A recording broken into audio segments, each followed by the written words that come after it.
doctor en Medicina y Cirugía especializado en Neurología y Neurofisiología Clínica, catedrático de Neurología de la Facultad de Medicina del País Vasco, jefe de servicio de Neurología del Hospital de Cruces desde 1987, miembro de la Comisión Nacional de Neurología por el Ministerio de Educación y Ciencia 1988-1994, miembro del Comité Asesor Científico del Ministerio de Sanidad y Consumo y del Ministerio de Ciencia y Tecnología sobre encefalopatías espingiformes transmisibles desde 2000, miembro de la Comisión de Evaluación del FIS desde 2001, miembro de Gercunde, Academia de las Artes y Ciencias y Letras del País Vasco, director de la Cátedra de Humanidades de la Academia de Ciencias Médicas de Bilbao. Fue presidente de la Sociedad Española de Neurología 1985-87, de la Academia de Ciencias Médicas de Bilbao y de la Sociedad Española de Neurología del País Vasco. Miembro de numerosas sociedades científicas neurológicas nacionales y extranjeras, es vocal de la Executive Committee on the European Neurological Society, miembro de número del Gercunde, 16 de noviembre del 2012, y académico de número de la Real Academia de Medicina del País Vasco, discurso de ingreso en marzo de 2014. Ha dirigido 9 tesis doctorales, publicado 12 libros, entre ellos Neurología, y más de 130 artículos en revistas profesionales. Como sabéis, Raimundín fue el tercer hijo de Concha y don Miguel, después de Fernando y Pablo. Nació con una enfermedad neurológica en 1986 y fue causa de su fallecimiento en 1902. El doctor nos hablará de esta enfermedad, causas y consecuencias, y como expone en su artículo La enfermedad neurológica de Raimundín en la biografía de Miguel de Unamuno, las dudas y angustias de Miguel fueron en parte influenciadas por la enfermedad y muerte de su hijo, de la que él dejó testimonio directo en cartas, poemas y dibujos. Y ya le dejo la palabra.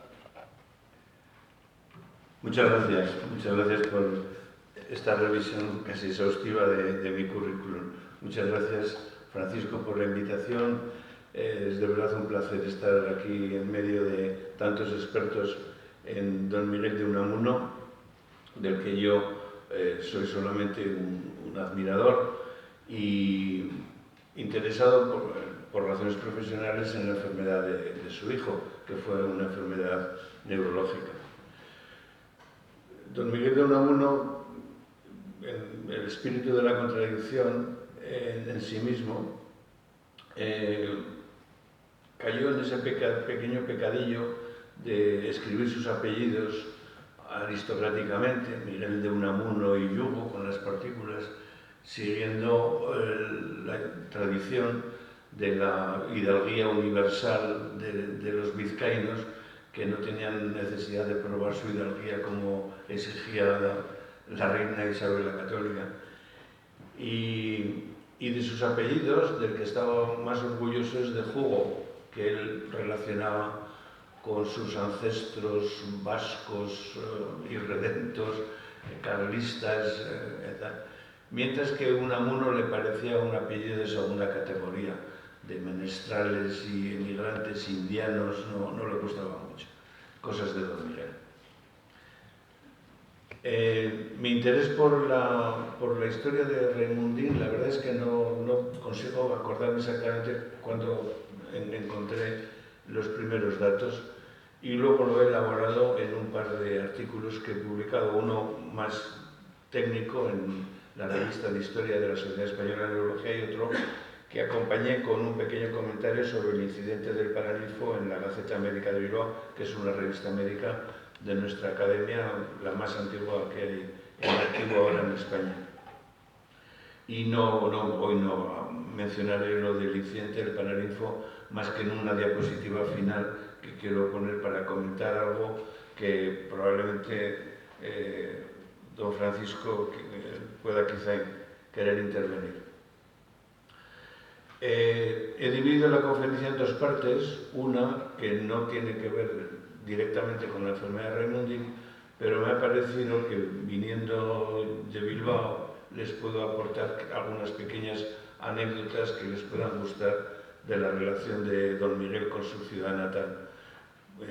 Y luego la segunda parte ya entraré en la materia principal, que es la enfermedad de Raimundín en el contexto de la vida familiar y del anhelo de los hijos que tenía Unamuno.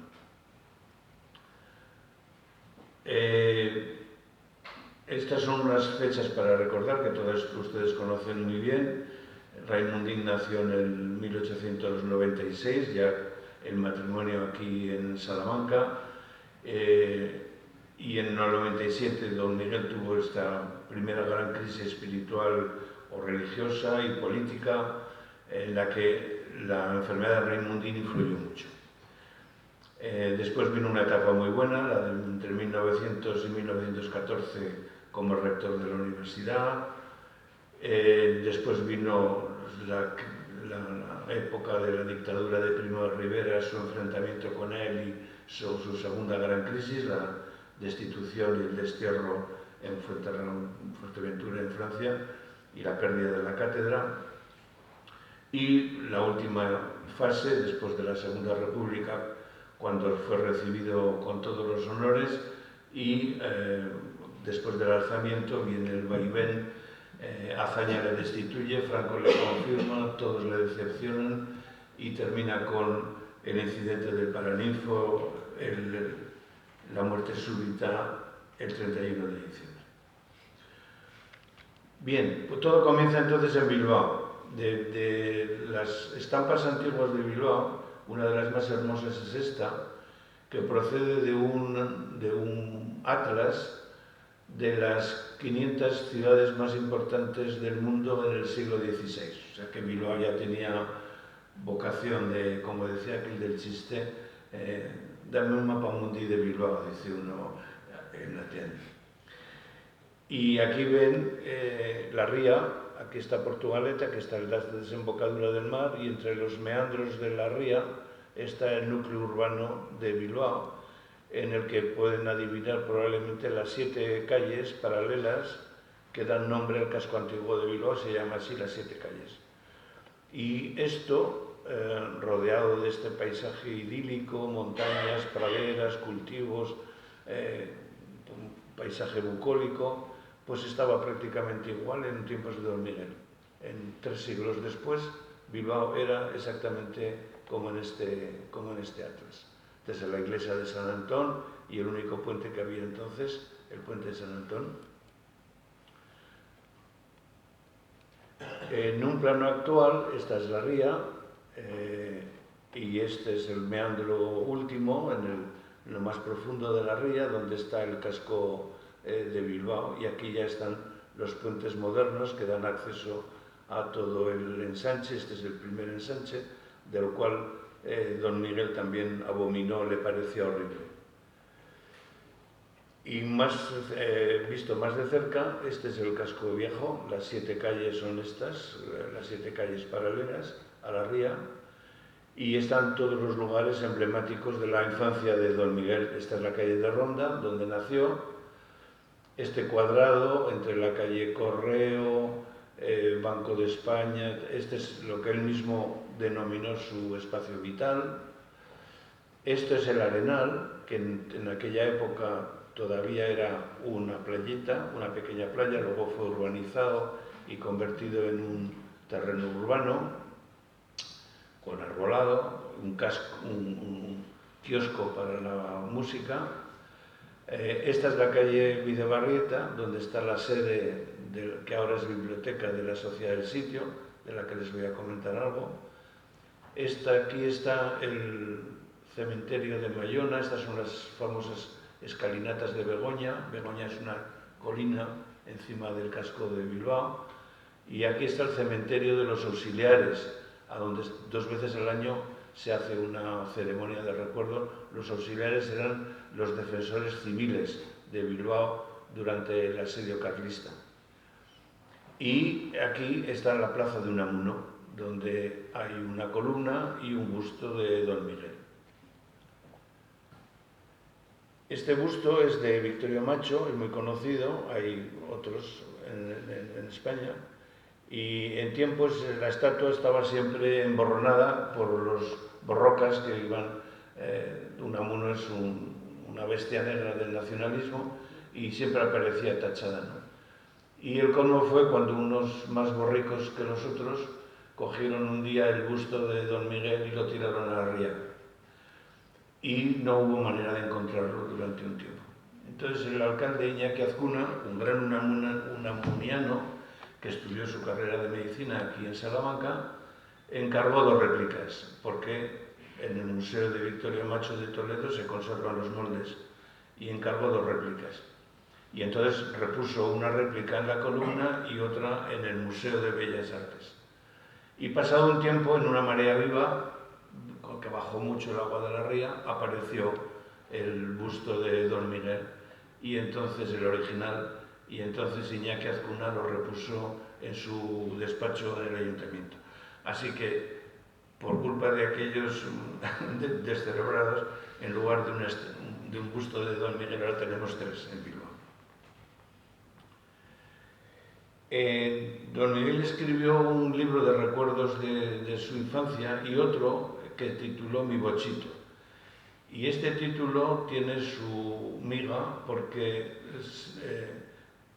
es una de las muchas palabras del dialecto bilbaíno que es procedente probablemente de formaciones del castellano por los aldeanos vascos del contorno y al revés. Y hay muchas palabras típicas de Bilbao que están recogidas en este lexicón, entre otros textos, ¿no? Y bocho quiere decir un agujero, el bocho donde los niños juegan a las canicas, y bochito pues es un diminutivo muy típico de Bilbao. Y Unamuno idealizó de una manera nostálgica, en términos de Juaristi, su relación con el Bilbao de su infancia. Lo mismo opina Díaz Freire, otro autor de la UPV, que le resume que los recuerdos de Bilbao eran una melancolía y una poetización por parte de Unamuno, propia de los escritores costumbristas de su época. Y lo dijo muchas veces Unamuno en muchas frases. Es la bruma de las lágrimas de los recuerdos de mi Bilbao. Cada viaje acá me causa una nueva tristeza. Mi pueblo me es extraño, mi Bilbao ya no existe. Por donde un día fueron sus afueras, hoy me paseo triste. Es un recuerdo completamente melancólico del Bilbao de su infancia. Y a la ría, al Nervión, le dedicó este poema en el que está realmente triste. El canal es una negrura de humos, de carbón y de las chimeneas de las fábricas. Y la verdad es que no le faltaba razón a Unamuno para sentir nostalgia del Bilbao idílico de su infancia frente al que estaba viviendo, que era un auténtico horror. La inmigración masiva en unos barracones infectos, la mortandad infantil era espeluznante, epidemias de cólera, epidemias de difteria, en fin, aquel Bilbao de final del siglo XIX, primeros del XX, no eran realmente como para tener el ánimo alto. Otro recuerdo fundamental de Unamuno de Bilbao es el del sitio, el de la guerra carlista, la tercera guerra carlista, y esto está en este mapa del sitio de Bilbao, muy bien reflejado. Aquí tienen la desembocadura de la ría en el mar, la ría con sus meandros, y aquí está Bilbao. Bilbao está metido en el bocho, en el agujero, rodeado de colinas, desde las que las baterías carlistas bombardeaban impunemente la ciudad, lo que él recoge también en su novela Paz en la Guerra, y los carlistas habían dispuesto toda esta fila de defensas y habían bloqueado el paso de la ría y tenían a la ciudad sitiada hasta que el general Concha pudo con sus tropas romper el cerco y liberar a la ciudad.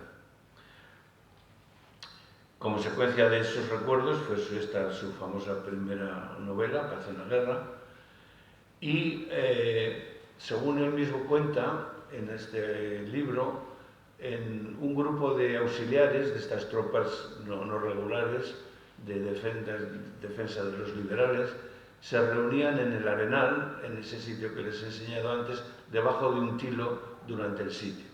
Y después iban a una tasca libertaria que llamaron el Palacio de la Libertad. Y ese fue el origen de la sociedad del sitio, el tilo del Arenal y el Palacio del Arenal, el Palacio de la Libertad. Y luego la sociedad derivó en una sociedad muy burguesa, muy liberal, en la que esta es su junta directiva del año 1910, el presidente era Gregorio Valparda, que fue alcalde de Bilbao y que fue vilmente asesinado por unos milicianos en el 36. Esta sociedad del sitio construyó este edificio precioso que está en la calle Bidebarrieta y cuyo arquitecto fue Severino Achúcarro, el tío abuelo del pianista, y que se pasó a llamar el Palacio de las Libertades cuando se inauguró en 1890, sede de la sociedad que se había creado antes. Allí Unamuno dio diferentes conferencias, la más famosa de ellas, esta de la conciencia liberal y española de Bilbao, a la que me referiré después un momentito. En el año 36 esta sociedad liberal, que no había sido del agrado de nadie, ni de los nacionalistas tampoco, ni de los anarquistas, ni de la extrema izquierda, ni de la derecha, pues fue disuelta. Y aunque se ha recuperado la sociedad, la sede no, la sede sigue siendo una biblioteca municipal. Es un edificio muy bonito que ahora les enseñaré. Del año 1908, en carta a su amigo Salaverría, se refiere Unamuno a las consecuencias de sus conferencias y muy específicamente a esa que había dado. Y yo he reflejado esto como Unamuno en plena forma. Aquí se sincera, esto es lo que yo soy, esta es mi fuerza, la soledad, mi sino es caminar y quedarme solo. Este es el interior de la sala de Bidebarrieta, donde Francisco me ha dicho que él ha dado alguna conferencia, y es un estilo barroco con muchos toques modernistas, muy bonita. Y alguien tuvo la humorada de poner a un busto de Don Miguel aquí en el palco, de manera que cuando estás dando ahí una conferencia te mira Don Miguel con aire aguileño y tienes la impresión de que en cualquier momento te va a decir cállate chocholo, ¿eh? Te va a decir algo. Sí, cállate chocholo o algo parecido diría. Bueno, la última actividad relacionada con Unamuno que he encontrado reflejada es esta, que tenía como motivo presentar el libro de la doble muerte de Unamuno, al que Francisco ha dedicado un artículo extensísimo y muy documentado, y yo comentaré después solo un pequeño detalle. Bueno, pues el tilo del Arenal fue testigo de muchas cosas. Le llamaban el abuelo porque estaba fechado, se sabía que tenía 100 y pico años. Y entre otras cosas que ocurrieron aquí debajo del tilo es que Unamuno le escribió los primeros poemas de amor a Concha, su novia desde adolescentes, y esto se sabe porque el escritor Rafael Sánchez Mazas lo dejó escrito cuando el tilo fue derribado por una tormenta en el año 48. Y dice que Don Miguel, al que llama español gibelino, escribió su primer soneto de amor a Concha Lizárraga, su mujer, que había nacido al pie del árbol güelfo de Guernica. Es decir, que Don Miguel es más liberal y Doña Concha pues más conservadora, y uno gibelino y el otro güelfo, destinados a no entenderse, según eso, pero afortunadamente no fue así. Y este es uno de los versos de amor de Unamuno a Concha bajo el tilo del arenal, en este caso ya sin hojas, en una mañana otoñal. Y no estoy yo muy seguro de que Concha apreciara este primer verso adolescente, entre otras cosas porque dice que sus ojos son astrolabios de mi viaje, y no creo que doña Concha apreciara mucho eso. Pero bueno, bromas aparte. El matrimonio entre los dos fue feliz.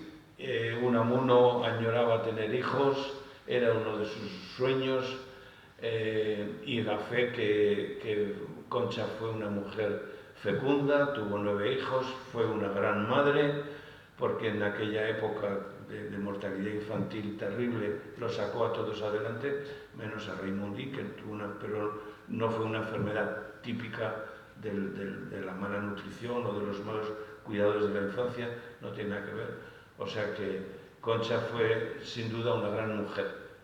Y esto está reflejado en esta frase de María Zambrano, en la que relaciona que la actuación de escritor, toda la actividad intelectual de don Miguel estaba apoyada en esta vida familiar que le ofreció su mujer, fuerte y honesta, tronco de una raza inmemorial. No se puede expresar mejor. Estos son los 9 hijos de la pareja. En ninguna de las fotos que encontraba aparece Raimundín, ya había muerto en esta y en esta de los hijos ya más mayores. Y he elegido esta otra, que es muy emblemática, del año 24, en donde falta el mayor, falta Fernando, porque este es el año del exilio de don Miguel. Y hay que ver que el papelón que le dejó a Concha, sola, con todos los hijos, sin salario, porque había sido retirado de la cátedra, viviendo como pudiera, repartiendo el dinero entre lo que gastaba él en el exilio y lo que podían gastar ellos en el hogar. O sea que debieron de ser años durísimos, durísimos para doña Concha. Y él, entre tanto, hasta tenía algún momento para una broma, como esta famosa de la cuerda de presos en Fuerteventura con el pastor, que está riéndose como diciendo, no sé a quién le habría mandado esta foto, seguramente ustedes lo deben de saber. Si igual se la manda a Primo Rivera o a Martínez Anido. Bueno, pues esa ha sido esta primera introducción que espero les haya entretenido de recuerdos de don Miguel con su relación con Bilbao. Y ahora ya entramos en la parte de la enfermedad de Raimundín. Y lo que yo he podido aportar es que la enfermedad de Raimundín no está descrita en los textos de sus, digamos, biógrafos oficiales, que todos despachan el caso con una frase, dos, tuvo un niño enfermo, tuvo una hidrocefalia, pero no entran en detalles. Y es precisamente en los poemas, en los textos, en las cartas y los dibujos de Unamuno donde uno puede rehacer la historia clínica de la enfermedad del niño. Y esto es muy asombroso, propio de un escritor tan gran observador como era don Miguel y grafómano como él era, que es que todo lo escribía cada día miles de páginas.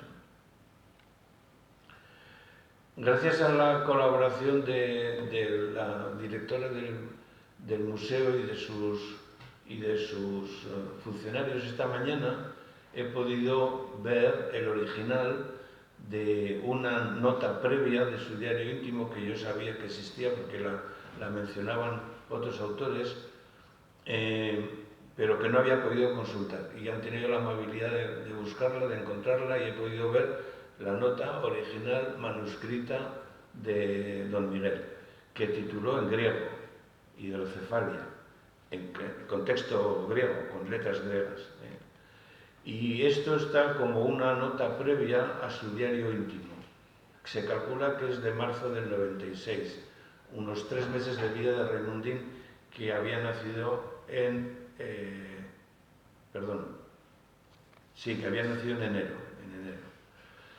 Y esa nota son palabras sueltas entre la vida y la muerte, el médico a la fuerza, estrabismo, experiencias, indigestiones, la cabeza le crece, viene el médico. Da la impresión de que estaban tomando notas con intención de elaborarlas más adelante, pero eso ya no lo hizo nunca. Y este texto queda como tal. Lo que elaboró después en su diario íntimo ya son otras reflexiones que hizo sobre las obsesiones que él tenía siempre, la vida, la muerte, el más allá, la existencia de Dios, etc. En esta nota sí que ya se recogen algunos datos del estado del niño, del estado neurológico.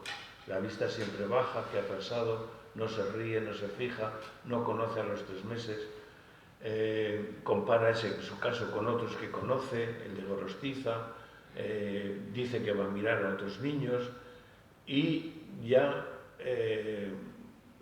se vislumbra la contradicción de Unamuno ante el niño, que por una parte es el que da más molestias, pero es el que da más placeres, al que se le quiere más, quiere que viva, pero al mismo tiempo no quiere que sea un idiota, que para eso prefiero que se muera. Entró en un bucle de contradicción don Miguel. Aquí lo dice con un detalle casi técnico. Parece que el aumento de la cabeza se ha detenido, pero no se le cierra la fontanela, no se le encajan las suturas de los frontales y parietales, es decir, lo dice como lo diría un médico. ¿Qué es una hidrocefalia? Pues es una acumulación del líquido que tenemos normalmente en el cerebro. Esto es uno de los hemisferios cerebrales y cada uno de ellos tiene una cavidad en un escáner que es una visión horizontal del cerebro. Cada hemisferio cerebral tiene esta pequeña cavidad que es de líquido, en los niños muy pequeñita. Y el líquido tiene que salir de ese ventrículo, desciende por la médula, vuelve a ascender, circula y se reabsorbe. Y en las venas del cerebro. Y cuando hay un obstáculo en esa circulación, en cualquier punto que haya un obstáculo, entonces el líquido se acumula, hincha los ventrículos y produce una hipertensión intracraneal. Y en los niños pequeños, como las suturas no están cerradas, los huesos se pueden expander y los niños tienen volúmenes craneales monstruosos como este pobrecito de la diapositiva. Y en el escáner entonces se ven los ventrículos muy dilatados y mucho más en algunos casos que este que les he puesto. Y la solución es hacer un trépano en el hueso, pasar un catéter al interior del ventrículo y por detrás de la oreja, por la piel, por debajo de la piel, el catéter se coloca en el peritoneo y se absorbe y se resuelve la hidrocefalia. Hay otras técnicas, pero esta es la más común. Claro que esto no existía en los tiempos de Raimundín y no lo operar, no lo pudieron tratar. Este es uno de los dibujos de Raimundín que generosamente me proporcionó don Francisco Javier del Mazo Ruiz, y en él no se ve, en este dibujo, que es el del niño más pequeño, no se ve claramente el aumento del volumen de la cabeza. Parece que sí, pero no es muy evidente. Bueno, pues esta historia de Unamuno ocurre en un año, en el 96, que es muy malo para Unamuno. Tiene problemas porque se había afiliado 2 años antes al Partido Socialista y sus amigos no lo comprendían. Tenía problemas con una miopía magna que da lugar a lesiones de retina y tenía dificultades para leer.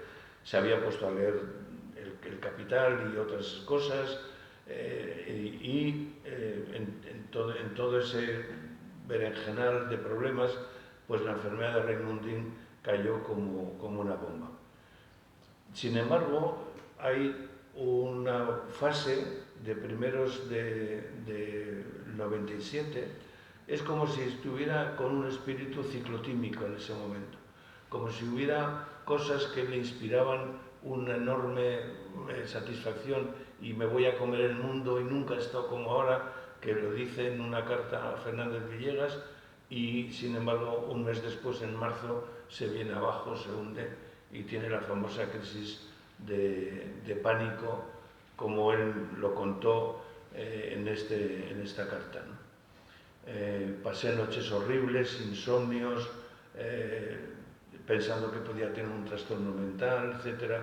Y todo esto se ha contado muchas veces, la angustia también de Concha, y cómo se escapó al convento de los dominicos, y todas aquellas cosas horribles de aquella noche, y los ejercicios espirituales que hizo con el padre Lecanda para superarlo, y su reencuentro con Dios, y a partir de entonces sus cartas van con una cruz, etc. Todo eso lo conocen ustedes bien.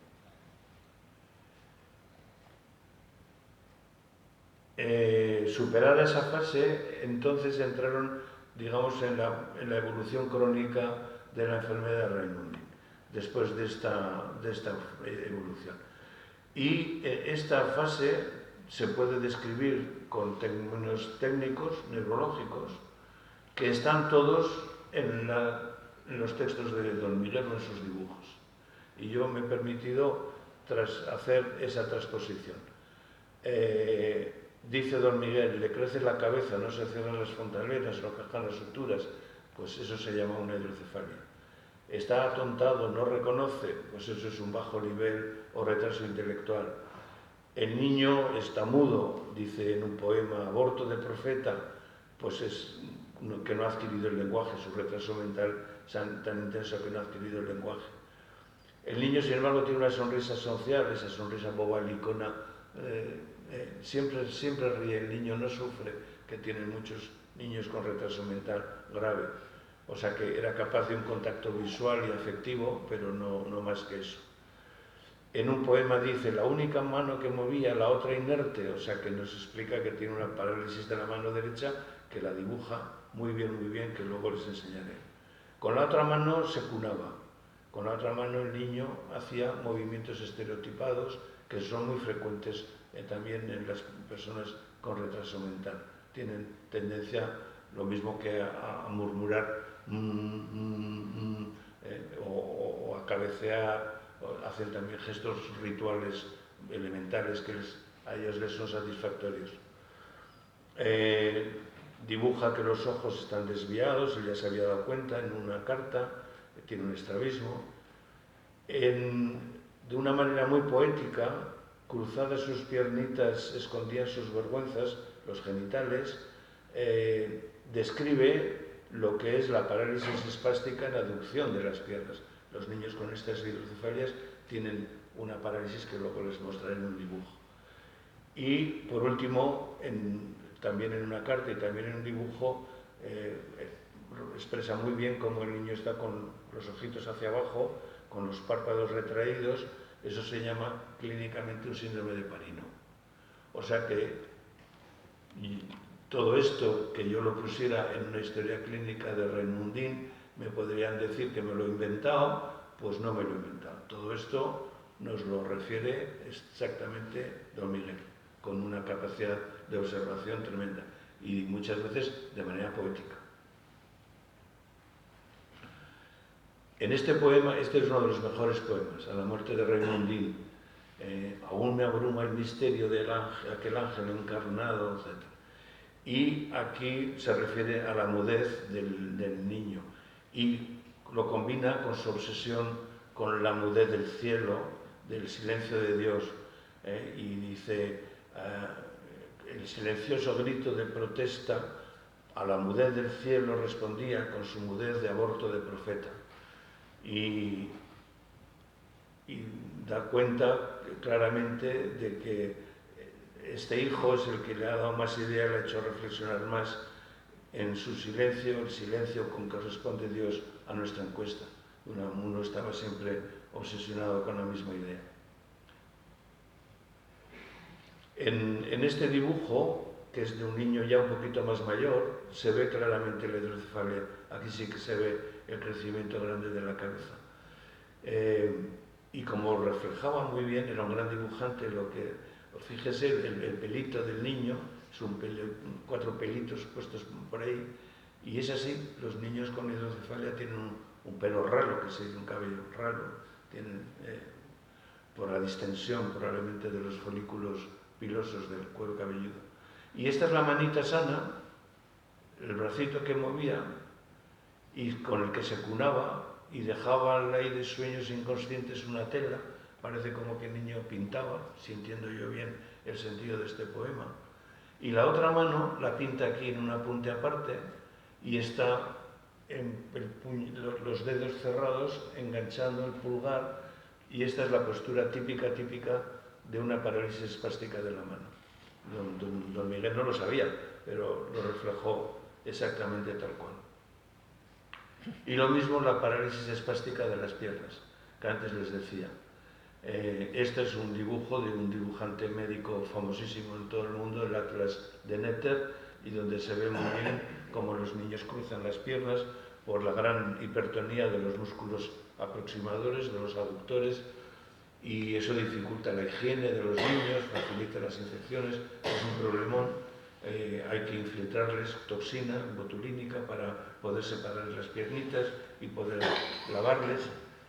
Pero el niño algo de movilidad tenía en esas piernas espásticas, algo tenía, porque en otro poema, Recuerdos, en este poema, lo dice: hasta alcanzar un beso cual codiciado fruto, por mis piernas trepas con dulce anhelo. El niño debía de subir por las piernas de su padre para que le diera un beso.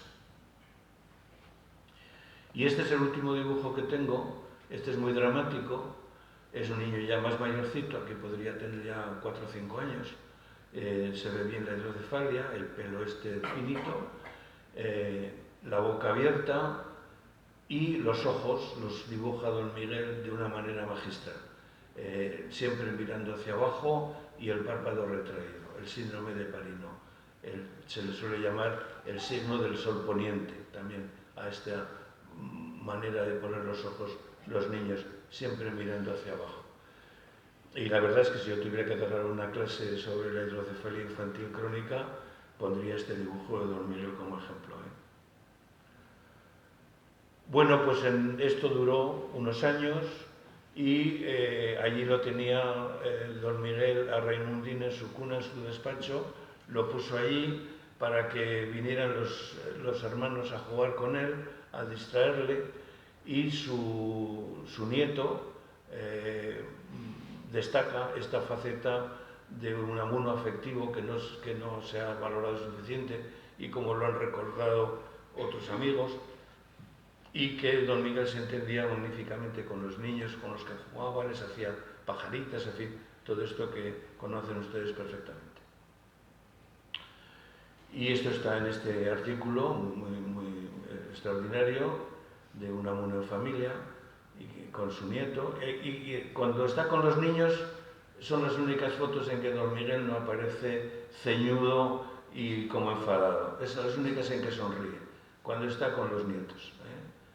Entonces está feliz don Miguel de Unamuno.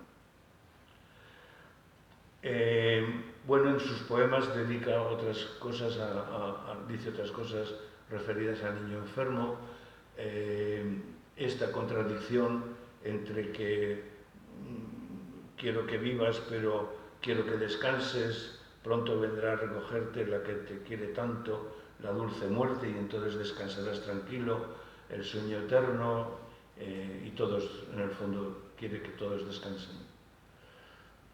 Y se apagó, esto lo dice en este otro poema, dulcemente en una noche, en un árbol. Y a pesar de eso, escribió este otro poema, que es un canto de esperanza. Este parece como si lo dirigiera a Concha. Abrázame, mi bien, se nos ha muerto el fruto del amor. Abrázame, el deseo está cubierto en surco de dolor. Y cada estrofa termina con una evocación de optimista de futuro. La cuna rodará del bien nacido, del que está por venir. La vida tornará. Pasará de un misterio a otro misterio llenando el santo oficio. Osanas al futuro, piensa muy bien, a esta hora de mi duelo para alguien sale el sol. De manera que aún y todo, don Miguel parece que tenía un canto de esperanza a la muerte de su hijo. Bueno, como les decía antes, solamente una diapositiva para comentar la muerte de don Miguel.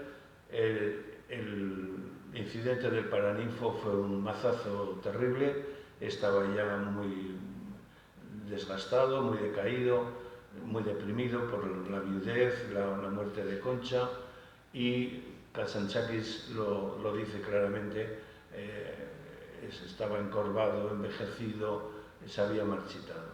Solo la mirada mantenía el brillo de siempre, ¿no? Y el 31 de diciembre muere súbitamente, y en estas imágenes de su entierro, están de nuevo recortadas muchas de las contradicciones de don Miguel, ¿no? Los falangistas, probablemente los mismos que le habían abucheado en el Paraninfo, lo llevaron a hombros. Los catedráticos que le acababan de repudiar y habían mandado una carta a Franco para que le sacara de rector perpetuo, llevaron sus cintas, y en este epitafio que él mismo redactó y que es la manifestación más explícita de su fe en Dios, etc., pues no le libró de que el Santo Oficio le declarara maestro de herejes, hereje máximo, y de que metieran todos sus libros en el índice de libros prohibidos. La muerte súbita de don Miguel, su médico la atribuyó a una hemorragia vulvar. Francisco en su excelente artículo lo recoge como probable, pero desde el punto de vista neurológico es raro. Una muerte súbita como la de don Miguel, que estás hablando con alguien en una tertulia y ¡pum!, te caes muerto encima de la mesa, eso es más sugestivo de una muerte cardíaca. Las hemorragias vulvares son las más raras, son rarísimas.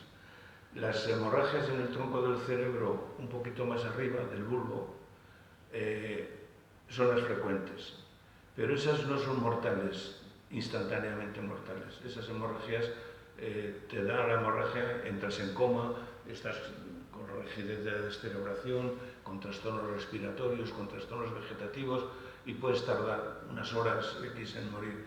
Pero una muerte súbita, que significa un paro respiratorio cardíaco instantáneo, en una hemorragia vulvar es posible, pero esa es una opción muy rara, muy rara. De manera que yo personalmente creo que don Miguel probablemente murió de una muerte cardíaca, cosa que es fácil de explicar en un enfermo como él, hipertenso, arteriosclerótico, y que llevaba aquellos meses de estrés máximo, y probablemente también estaba estresado con la conversación que estaba manteniendo con Aragón. Bueno, a modo de resumen, don Miguel vivió toda su existencia atormentado por sus dudas de fe en Dios, y a eso contribuyó la experiencia de su hijo Raimundo, que reflejó admirablemente sus escritos y dibujos, y eso creo que es lo único que yo puedo aportar más o menos original, el haber revisado sus escritos y dibujos. Y nada más. Muchas gracias por su atención. Eskerrik asko.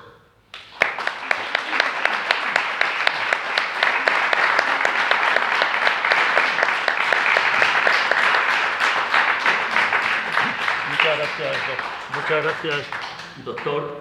Si alguien quiere hacerle alguna pregunta al respecto de lo comentado. Sí, claro. Yo, por alusiones, Juan, ¿por qué crees entonces que el médico determinó la muerte en esos términos? Pues no lo sé, porque, como te digo, si tú te encuentras porque probablemente pensó que esa era la explicación de una muerte súbita, la única explicación neurológica cerebral de una muerte súbita es la hemorragia vulvar. y no sé por qué pensó que eso era más probable que una muerte cardíaca. No lo sé. Yo en su lugar hubiera elegido una muerte cardíaca. Algo que sucede tan súbitamente con un paro cardiorrespiratorio, como te digo, es muy poco probable que sea de origen neurológico. Si es una hemorragia vulvar, realmente sí, pero es rarísima. Yo en mis 50 años de neurólogo habré visto una hemorragia vulvar.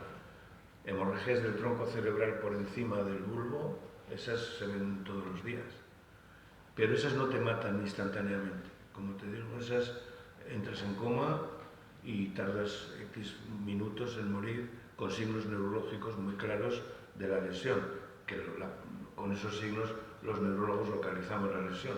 Tiene la lesión en la protuberancia, tiene la lesión en el mesencéfalo, pues lo podemos hacer, sí. O sea, es posible, pero muy poco probable. La hemorragia vulvar, sí, claro, sí. Mi opción no es más estadística que otra cosa, más estadística.